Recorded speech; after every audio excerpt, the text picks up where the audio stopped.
Leadership plus கள நிலவரம் இது ரெண்டு சேரும்போது தான் ஓட்டா மாறும்.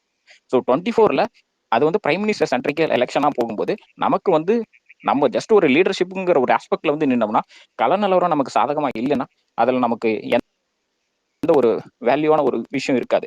அது அவருக்கு நல்லா தெரிஞ்சுதான் அவர் 24ல அவர் வந்து அதுக்குள்ள வரவே இல்லை. பட் ஆனா இப்போ ஒரு அரசியல் கலவரம் வந்து ஒரு மாதிரி சூடா இருக்கிறனால அவர் கரெக்டா பொசிஷன் பண்ணிட்டாரு, நானும் வருவேன் ஃபியூச்சர்லன்றது. ஸோ ஒரு கிளவர் மூவ் பண்ணிட்டாரு. பட் 24 எலெக்ஷன்ல கண்டிப்பா ஒரு தொகுதியில கூட அவர் நிக்க மாட்டாரு. ஸோ அது வந்து கரெக்டான மூவ் தான். ஏன்னா இஸ் ஜஸ்ட் இப்போ டாக்கிங் பாயிண்டா இருக்காரு. 26ல வரது கரெக்டா இருக்கும். 26ல அவர் எப்படி தன்னை பொசிஷன் பண்ணணுமோ அதை 2 வருஷத்துக்கு கரெக்டான வேலை செய்வார். அதுக்குண்டான சப்போர்ட்டை ஆக்சுவலா தளபதி ரசிகர்களாகவும் இல்ல இன்னும் தமிழ்நாட்டுக்கு இன்னும் ஒரு பெட்டரான ஒரு ஒரு சுச்சுவேஷன், ஏன்னா நம்மளோட ஜென்ரேஷன் நெக்ஸ்ட் தமிழ்நாட்டிலயோ வாட்டவர் நம்ம வந்து இங்க இருக்க போறோம். அதுக்கு தமிழ்நாடு இன்னொரு பெட்டர் பிளேஸா மாறதுக்கு அவர் வந்து இவ்வளவு ரிஸ்க் எடுத்து இவ்வளவு பெரிய பொசிஷனை விட்டுட்டு வரும்போது நம்மளும் அதுக்கு சப்போர்ட்டை பண்றதுக்கு எப்படி தயாராகணும், என்ன மாதிரியான விஷயங்கள்லாம் நமக்கு எதிராக நடக்க போது அதை எப்படி எல்லாம் முறியடிக்கணும், அதுக்கு நம்ம என்னென்ன மாதிரி ப்ரிப்பேர் ஆகணுங்கிறது கொஞ்சம் எல்லாரும் ரெகுலரா இந்த மாதிரி ஸ்பேஸ் மூலமா அவங்களுக்கு இன்ஃபர்மேஷனை ஷேர் பண்ணி கொஞ்சம் நம்ம அதுக்கு ப்ரிப்பேர் ஆகணுன்றதான் என்னுடைய பாயிண்ட்ஸ். ஸோ இதுக்கு முன்னாடி ஒரு ஜஸ்ட் படத்தை பார்த்துட்டு நம்ம ஜஸ்ட் லைக்ஸ் பண்ணிட்டு போன மாதிரி இல்லாம இதுக்கு மேல டெஃபினட்டா நான் கண்டிப்பா திமுகவோ பிஜேபியோ எவ்வளவு ஃபோர்ஸா வருவாங்க அதுக்கு கண்டிப்பா என்னுடைய சப்போர்ட் நான் கொடுக்க தயாரா இருக்கேன் சரியான கருத்துக்கள் மூலமா. நன்றி நன்றி பிரதர்.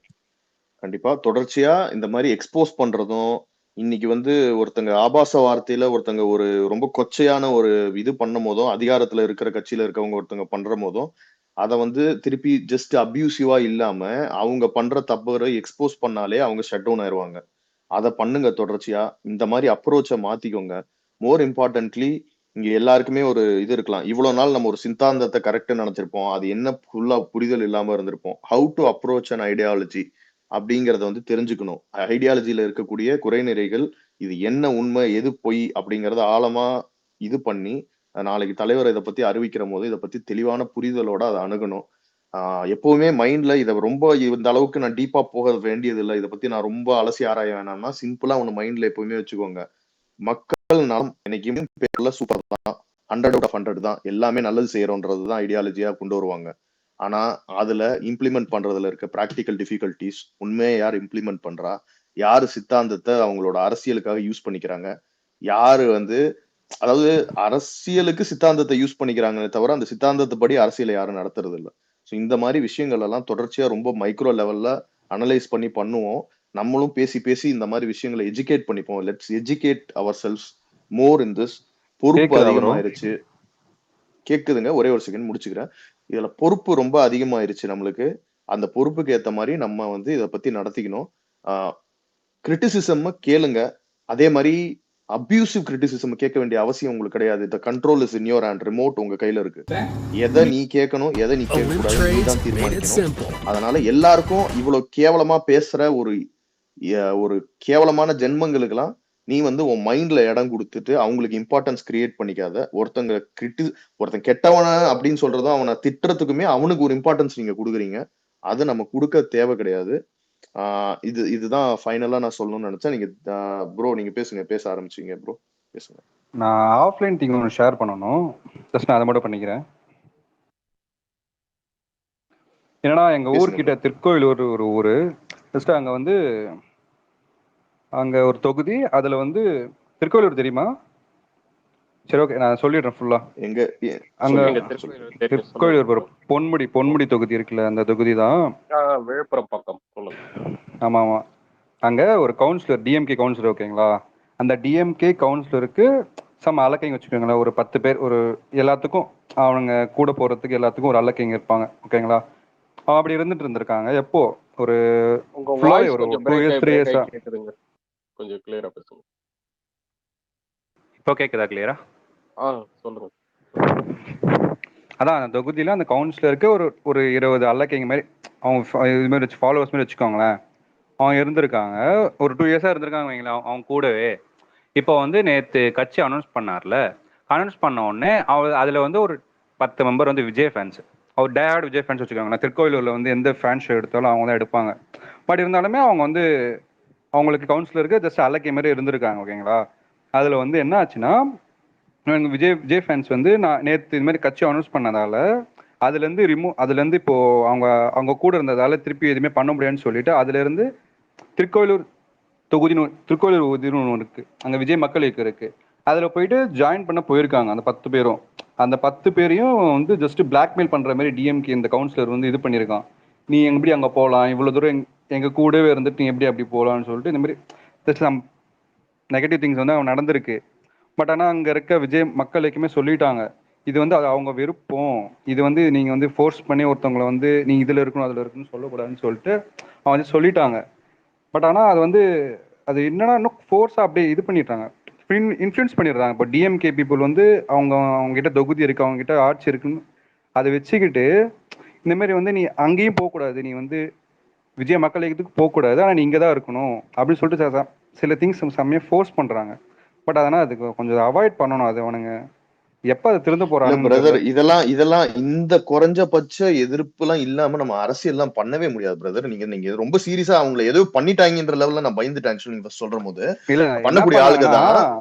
இல்ல என்னன்னா அவனுங்க வந்து 10 பேர் வந்து நேத்து கட்சி திறக்க போறான்னு சொன்னதுமே அவன் என்ன சொல்லியிருக்கானுங்க, இல்லைண்ணா நான் இனிமேல் வந்து இதுக்கு வரமாட்டோம், நாங்கள் விஜய் மக்களுக்கு வந்துட்டா, ஸோ நாங்கள் அதில் போய் ஜாயின் பண்ண போகிறோம், ஸோ என்ன இனிமேல் கூப்பிடாதுன்னு சொல்லியிருக்கானுங்க. அதுக்கு அவங்க வந்து இல்லை நீ எப்படி இருக்க நான் பார்த்துக்கிறேன், நீ என்ன பண்ற நான் பார்த்துக்கிறேன், நீ அங்கே போய் என்ன பண்ற ஜஸ்ட் அந்த மாதிரி ஏதோ த்ரெட் மீன்ஸ் லைஃப் த்ரெட்டன் கிடையாது, ஜஸ்ட் நம்ம த்ரெட் கொடுத்துருக்காங்க. இல்ல அது கூட நடக்கலாம். அதெல்லாம் பண்ணாதான் திமுக ப்ரோ, வேற என்ன இருக்கு? ஆமா இல்ல இதுல என்னன்னா மெயினா இப்ப நீங்க சொல்ற விஷயம் வந்து நான் ரொம்ப பயந்தேன். பட் ஓகே, இதுவும் தவறுதான். இது நீங்க சொல்றதும் ரொம்ப தவறான விஷயம் தான் ப்ரோ. இந்த மாதிரி விஷயம் எல்லாம் இருக்கும். இப்ப இதை யோசிச்சு பாத்தீங்கன்னா இது வரைக்கும் வந்தது அவரோட வாய்ஸ் நோட்டு கூட போடல, ஒரு அறிக்கை தான். அந்த ஒரு அறிக்கையை இவ்வளவு மாற்றம் உண்டாக்குற போது நாளைக்கு தலைவர் வந்து ஒரு மைக்க பிடிச்சு ஒரு அபிஷியலா ஒரு இடத்துல பேச ஆரம்பிக்கிற போது அதுக்கோட இம்பாக்ட் இதோட பல மடங்கு அதிகமா இருக்கும். இவங்க இன்னைக்கு தடுக்க முடிஞ்ச இந்த விஷயத்த நாளைக்கு தடுக்க முடியாத நிலைமைக்கு இருக்கும். நான் என்ன சொல்ல வந்தேன்னா, ஒரு 3 years வந்து டிஎம்கே அவர் கவுன்சிலர் கூடவே இருந்துட்டு ஜஸ்ட் ஒரு கட்சி அனௌன்ஸ்மெண்ட்டுக்கு அந்த 10 பேர் வந்து அவங்களே ஃபோர்ஸ் பண்ணி, இப்போ டிஎம்கே அவங்களே எல்லாம் எதை வேணா பண்ண முடியும். இல்ல பிரதர், இது நம்ம ரொம்ப சாரி டு இன்டரப்ட். நான் இதுல வந்து என்ன சொல்ல விரும்புறேன்னா, இது ரொம்ப ஆப்வியஸா நடக்கக்கூடிய விஷயம் தான் நான் சொல்றேன். இது எனக்கு ஆச்சரியமாவே இல்ல. நீங்க சொல்றது வந்து நடக்கலன்னா நான் ஆச்சரியப்பட்டிருப்பேன். என்னமோ இல்ல பரவாயில்லப்பா உனக்கு பிடிக்கலையா நீ அங்கேயே போய் சேர்ந்துக்கோன்னு இவங்க சொல்லியிருந்தான்னு வச்சுக்கோ, அடேங்கப்பா என்னடா இது அப்படின்னு நான் ரொம்ப ஆச்சரியப்பட்டிருப்பேன். ஆனா நீங்க சொல்றது ப்ரோ இந்த கட்சின்னு கிடையாது, இவனுங்க ரொம்ப கேவலமா பண்ணுவானுங்க, அது வேற விஷயம். பட் இதை தவிர இருக்கிற பல கட்சிகள்ல இருந்தும் இந்த ஸ்பிளிட் நடக்கும். ஒரு பெரும் கூட்டம் வந்து இப்ப எல்லா கட்சியும் விட்டுக்கிட்டு நம்ம சைடு வரும். ஏன்னா அவங்க ஆத்மார்த்தமா அவங்களுக்கு தெரியும் யாரை சப்போர்ட் பண்ணணும். ஏன்னா அவங்க கட்சியில அவங்க இன்னைக்கு இருக்காங்களா, அந்த நிலைமை என்னன்னு அவங்களுக்கு தெரியும். ரியாலிட்டி எவ்வளவு கஷ்டப்பட்டுட்டு இருக்காங்க இவனுங்க, உண்மையா பின்னாடி என்னென்ன பண்ணிக்கிட்டு இருக்கானுங்க, எவ்வளவு பாடுபடுறாங்க, இந்த விஷயம் எல்லாமே இந்த நான் சொல்றது என்னன்னா, அந்த ஒரு போஸ்டர் ஓட்டுறவன்ல இருந்து பெரிய அதிகாரத்துல இருக்க வரைக்கும் எல்லாருக்குமே அது மைண்ட்ல இருக்கும். நீங்க பாருங்க, இவனுங்கள விட நாளைக்கு அந்த தடுத்தான்ல அவனே அந்த கட்சியை விட்டு நம்ம சைடு வந்துருவான். ஸோ இது எல்லாமே நடக்கும். But it will take time and more. இது தலைவர்கிட்ட இருந்து இன்னும் அதிக தகவல் வந்தப்பறம் இதெல்லாம் நடக்கும். பட் பெரும் அளவுல நடக்கும். நீங்க வெயிட் பண்ணி பாருங்க. நான் சொல்றது உங்களுக்கும் நீங்க இதே கேஸை எடுத்து நோட் பண்ணிக்கிட்டே இருங்க. என்னைக்கா இருந்தாலும் அவங்க நம்ம ஆதரவா தான் வந்து நிப்பாங்க அந்த 10 பேர். அது நடக்கும் சீக்கிரம். இல்ல ப்ரோ, அது வந்துட்டானுங்க, இப்ப பிரச்சனை கிடையாது. ஜஸ்ட் சொல்றேன் இப்படி நடந்துச்சுன்னு சொல்லிட்டு ஷேர் பண்ணலாம்னு சொல்லிட்டு அவ்வளவுதான். புரியுது. இது கண்டிப்பா இது ரொம்ப பெரிய லெவல்ல பண்ணுவாங்க பிரதர். கரெக்ட் தான், நீங்க அட்டென்ஷனுக்கு கொண்டு வந்தது. இந்த மாதிரி உங்களுக்கு தெரிஞ்ச இடத்துல இதுல பண்ணாங்கன்னா சப்போர்ட் பண்ணுங்க, இல்லாட்டி விஎம்ஐக்கு தெரியப்படுத்துங்க. சோ தட் அவங்க அபிஷியலா சப்போர்ட் பண்ணுவாங்க இந்த மாதிரி பீப்புளுக்கு. சோ முடிஞ்ச வரைக்கும் இதை ஸ்ப்ரெட் பண்ணிக்கிட்டே இருங்க. இந்த மாதிரி நிறைய இடத்துல அவங்க பேசி சால்வ் பண்ணிட்டாங்க, அத முடிஞ்சிச்சு. சரி குட். இல்ல அதான் நிறைய இடத்துல அது முடியாம கொஞ்சம் பயப்படுற மாதிரி இருப்பாங்க. அதுக்கெல்லாம் நம்ம சப்போர்ட் பண்ணி அதை கொண்டு வரலாம். ஒன்னும் பிரச்சனை கேக்குதா ஷாம் சொல்றான்.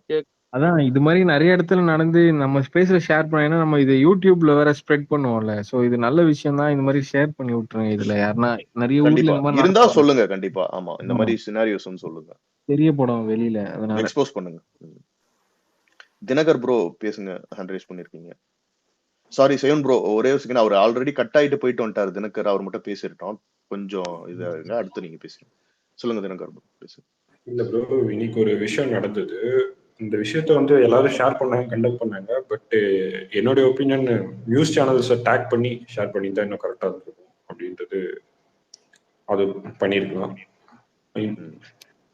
கேக்குதா ப்ரோ? கேக்குது சொல்லுங்க. அதாவது ப்ரோ பண்ணாலும் போடுவானுங்களான்னு இருக்காது. பட் நான் நெக்ஸ்ட் டைம் வந்து முடிஞ்ச வரைக்கும் எல்லாரையும் ஆட் பண்ணி ஸ்ப்ரெட் பண்ணிடுவோம் கண்டிப்பா. இன்னொரு விஷயம் ப்ரோ, இந்த டேட்டாஸ் மட்டும் வச்சு ஒரு நாள் ஸ்பேஸ் போட்டா கரெக்டா இருக்கும் ப்ரோ. அதாவது மொத்த ஓட்டிங் பாப்புலேஷன் தமிழ்நாட்டுல எவ்வளவு இருக்கு, அதுல ஓகே யூத் எத்தனை பேர் இருக்காங்க, 18 to 30 எத்தனை பேர் இருக்காங்க, 30 to 40 எத்தனை பேர் இருக்காங்க, 40 to 60 எத்தனை பேர் இருக்காங்க, அதுல மேல் பாப்புலேஷன் எவ்வளோ, ஃபீமேல் பாப்புலேஷன் எவ்வளோ, இதெல்லாம் வச்சு ஒரு நாள் ஸ்பேஸ் போட்டா கரெக்டா இருக்கும். ஓகே. சில பேர் வந்து மெசேஜ் பண்ணாங்க இந்த மாதிரி ஸ்டாட்ஸ்ல வந்து இந்த மாதிரி பொலிட்டிக்கல் ஸ்டாட்ஸ்ல வந்து இன்ட்ரெஸ்ட் இருக்க மாதிரி. ஸோ முடிஞ்ச வரைக்கும் எங்களை ரீச் அவுட் பண்ணுங்க. இந்த மாதிரி இன்ட்ரெஸ்டடா இருக்க பீப்புள் வந்து டேட்டா சென்ட்ரிக்கா இருக்கிற பீப்புள் வந்து ரீச் அவுட் பண்ணுங்க.